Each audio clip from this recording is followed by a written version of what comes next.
તને એવું કેમ લાગે છે? સર, મને જ નહીં બધાને લાગે છે. અચ્છા. આ તો કોઈ કહે ને કોઈ સહન કરે. બાકી ધડબડાટી તો ઘરે ઘરે બોલે છે. કેમ, બરાબર ને? પતિ પત્નીનો સંબંધ તો બધા સંબંધોમાં મૂળ સંબંધ છે. તેની સમજ તો બંને વિકસિત કરવી જ પડે.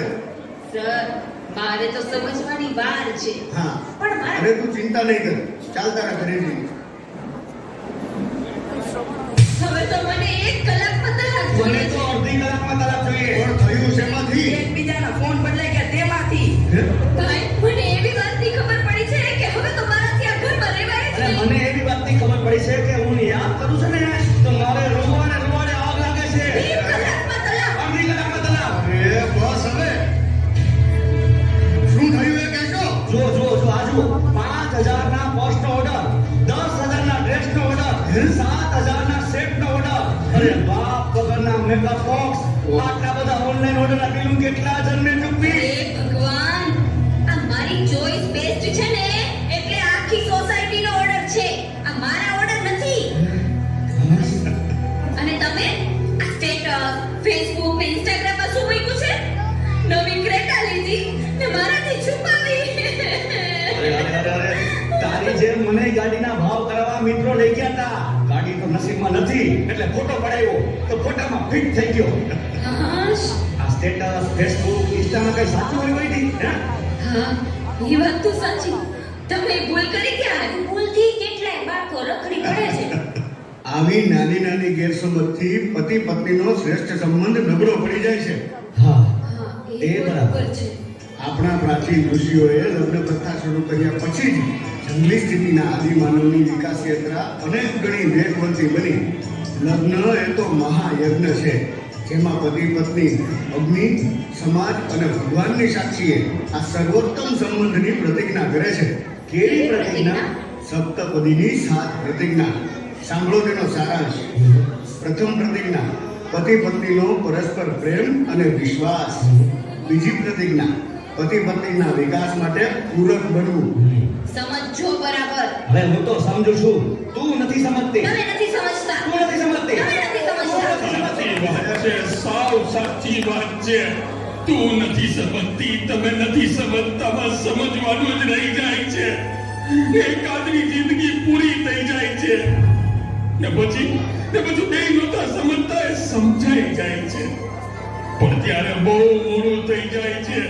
હું પહેલા નહોતો સમજતો, પણ 3 વર્ષથી એ નથી રહી એટલે ઘડીએ યાદ આવે છે. પડે એકલું લાગે છે. જીવતી લાશ બની ગયો છું, જીવતી લાશ. અને મારી જેમ એકલા થાશો તો તમારું શું થશે? વિચાર કરશો ને તોય ધ્રુજી જશો. એટલે પ્રેમથી નાની નાની વાતો જતી કરો અને એકલા થાવ એ પહેલા એકબીજાને સમજો. તમે એકબીજાને સમજો. સાવ સાચી વાત છે. તમારા વગર તો બધું લખાયું છે. હા, એ તો હું પણ કબૂલ કરું છું. તારા વગર તો મારું બધું પૂરું થઈ જાય. હવે આગળની પ્રતિજ્ઞા જણાવો જલ્દી. તો સાંભળો. ત્રીજી પ્રતિજ્ઞા, વડીલોની સંભાળ, બાળકોને સંસ્કાર.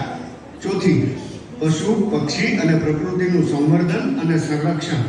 પાંચમી પ્રતિજ્ઞા, સાથે મળી ધાર્મિક કાર્ય કરવું. છઠ્ઠી, રાષ્ટ્ર અને સમાજ માટે સમર્પણ. અને સાતમી, ભગવદ ભક્તિ કરી પ્રભુ મેળવવા સુધીની યાત્રા એટલે લગ્ન. ભારે કરી. અરે અમારે તો અધરો અધર આંગળું પે ચાલતો હતો. પણ હવે તો આ બધું જ પાલન કરવું છે. 84 લાખ સજીવમાં પ્રભુનો સૌથી લાડકો દીકરો મનુષ્ય છે. લગ્ન પછી પ્રભુ મનુષ્યને સૃષ્ટિની આ બધી જવાબદારી સોંપે છે. સાથે શક્તિ, સામર્થ્યના આશીર્વાદ પણ આપે છે. અને જરૂર પડે તો સંત, મહાપુરુષ, અરે સ્વયં ભગવાન તરીકે જન્મ લઈને પણ આવે છે. પણ આપણો પ્રોબ્લેમ જ એ છે કે આપણે કે આપણા બાળકો ભગવાનને યાદ પણ નથી કરતા. હા, એ વાત સાચી છે, પણ સમય જ નથી મળતો. અરે આખું વિશ્વ જેને બનાવ્યું, જેને ચલાવ્યું, અરે જેના લીધે હું જીવું છું, જે આપણા સૌનો શ્વાસ ચલાવે છે, એને યાદ કરવાનો સમય નથી. એ બોલતા પણ શરમ આવી જોઈએ. તેને યાદ ન કરવામાં નુકસાન ભગવાનને નથી, આપણને છે.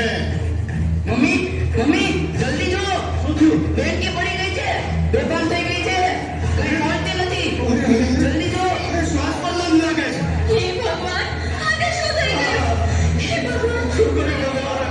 તારી સંદેશ નથી ભગવાન. મારી દીકરીને શું થઈ ગયું જોયું મુશ્કેલીના સમયે તરત જ ભગવાન યાદ આવ્યા ને. એ પ્રશ્ન તે તો ડરાવી દીધા પણ વાત સાચી કરી દે દેવો. દેવી ભગવાન માટે સમય તો કાઢવો જ જોઈએ. ખરેખર જો ભગવાન માટે સંકલ્પ કરી સમય કાઢીને કોઈ જો એક ડગલું પણ ભરે ને તો ભક્તો માટે ત્રૈલોક્યનાથ રામ અને કૃષ્ણની જેમ અવતાર લઈને પણ આવે છે. પ્રભુ અવતાર લઈને પણ આવે છે.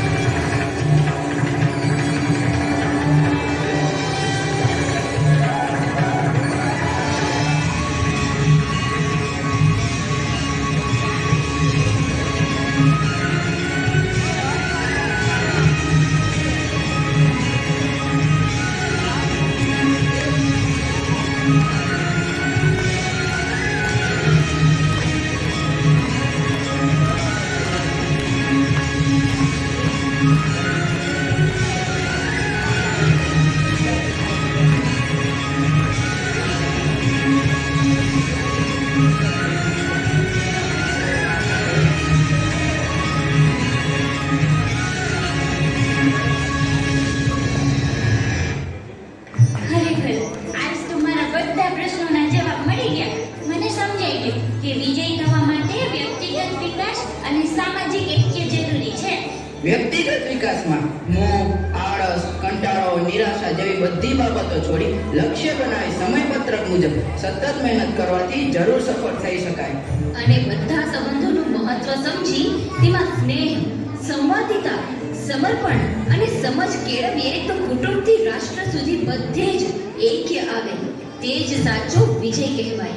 આ બધું માત્ર સાંભળવાનું કે બોલવાનું નથી, પણ પાલન કરવાની શરૂઆત કરવી પડશે. અમે બધા આ બાબતોનું પાલન કરીશું અને બીજા લોકો સુધી પણ આ સંદેશ પહોંચાડીશું એવો સંકલ્પ કરીએ છીએ.